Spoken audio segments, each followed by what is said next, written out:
Ujjivan small finance, एक बार इसको जरा कुछ आप चेक करेंगे। 60 रुपए के आसपास का शेयर है, ये भी पोजिशनली लेके रखने वाला शेयर है क्या? तो जब भी देखिए इसमें मूव तो बिल्कुल अगर आप कहें तो ट्रेंड अपवर्ड्स है, बट एक मोमेंटम जो होता है वो मिसिंग है, और जिसका रेजिस्टेंस जोन है करीब 60 से 61 का जो एक छोटा सा बैंड है उसके करीब है, उसको मीनिंगफुली क्रॉस नहीं कर पाया है। तो मेरे हिसाब से थोड़ा सा यहाँ पे वॉचफुल रहें। आज एक अच्छा मूव है, पिछले 3 से 4 दिन का जो एक स्लाइड चल रहा था नीचे की तरफ, उसका नेगेशन हुआ है। लेकिन मेरे हिसाब से थोड़ा सा मोमेंटम अगर आप चाहते हो तो ये 60-61 का जो बैंड है इसके ऊपर का ब्रेकआउट आने दें, फिर आपको इसमें मोमेंटम आता हुआ दिखेगा। वरना हो सकता है कि फिर से ये नीचे स्लिप हो जाए और 57-58 लेवल्स के आसपास आ जाए। सो कोई फ्रेश बाइंग करें तो 61 के जो लेवल है उसको ब्रेक होने दें, उसके बियॉन्ड करें।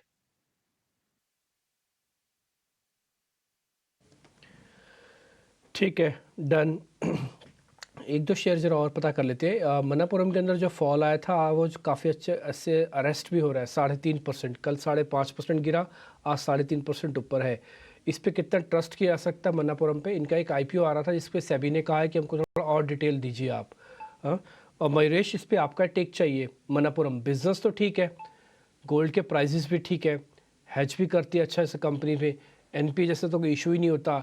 नए बिजनेस पे आना चाहता था, सेबी ने रोका नहीं, सेबी ने डिटेल मांगी है, तो और डिटेल दे देंगे, शायद हो जाए वो भी पास इनका आईपीओ। जी बिल्कुल। तो जैसे रिपोर्ट्स जो पढ़ रहे हैं, I think that should not be such a big issue जहां तक आशीर्वाद माइक्रो फाइनेंस का सवाल रहा है।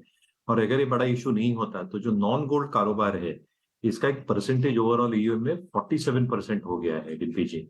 तो कहीं ना कहीं जो डिवर्सिफिकेशन ये कंपनी करना चाह रही थी पिछले कुछ तिमाहियों से, they have been successfully doing that.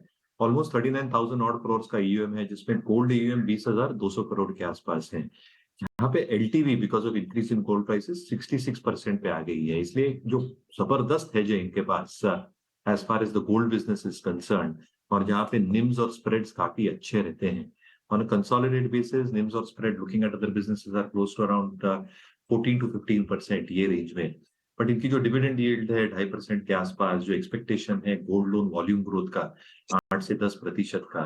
हालांकि लोकल बैंक्स की कंपटीशन अच्छी है, बट बैंक्स का ये कोर बिजनेस नहीं है जो मन्नपुरम मैनेज कर पाता है all gold financing companies as their core business. और जो एक इनका पास ट्रस्ट फैक्टर है to a large extent out of areas that they operate, यहाँ पे आई थिंक एक अच्छी स्टेबिलिटी रहने की उम्मीद है। When it comes to valuations और एक बेस काउंट के हिसाब से थोड़ा पिवट लेवल्स के ऊपर ट्रेड कर रहा है, बट हमें लगता है थिंक मोमेंटम ये स्टॉक में बिल्कुल बरकरार रह सकता है। ये सारी चीजें जो हेडविंड्स है, मुझे लगता है टेलविंड्स ज्यादा है compare to headwinds for this counter. और इसलिए वैल्यूएशन के हिसाब से भी trading close to its book value, जहां पे एक एक्सपेंशन का स्कोप हो सकता है। तो जिनके पास है ये स्टॉक अच्छा कर सकता है from a price perspective over the next few. Okay.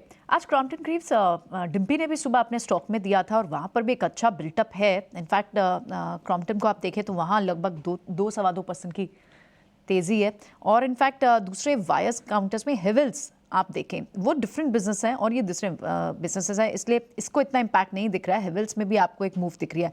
Shriram finance में आज एक अगर बड़ा अपग्रेड आया है तो आप उसके चलते दूसरे फाइनेंसेस, व्हीकल फाइनेंसेस में एम फाइनेंस जो कि बहुत समय से कंसोलिडेशन में, वहां पर भी आज एक मूव दिख रहे हैं, एक रब ऑफ दिख रहा है। एक बार डिस्कस कर लेते हैं श्रीराम फाइनेंस का, क्या ये थोड़ा सा रब ऑफ है कुछ एम फाइनेंस पर? जनरली ये बड़ी डेड कैट बाउंस दिखाता है कुछ समय से जो इसकी मूव दिख रही है, इसका पीक बन चुका है क्या, या फिर अभी एक रिवाइवल स्टेज में आ गया है? तो देखिए एमएनएम फाइनेंस की अगर बात करें तो यू राइट कि काफी समय से इसने कुछ किया नहीं है। एक अच्छा सा जो जंप आया था समवेयर लेट अक्टूबर अर्ली नवंबर, उसके बाद the stock actually not gone anywhere. ये जो मूव है इसको मैं प्रीटी मच जो डेड कैट बाउंस टर्म आपने यूज किया यही कहूंगा, बिकॉज अभी भी अपना जो 20 डे मूविंग एवरेज है उसको कन्विंसिंगली ब्रेक नहीं किया है। There are a lot of hurdles along the way, 278 and then 284, ये जो दो कपल ऑफ लेवल्स हैं यहाँ पे मुझे लग रहा है थोड़ा सा सेलिंग प्रेशर आ सकता है। But there isn't much to write home about M&M Finance right now.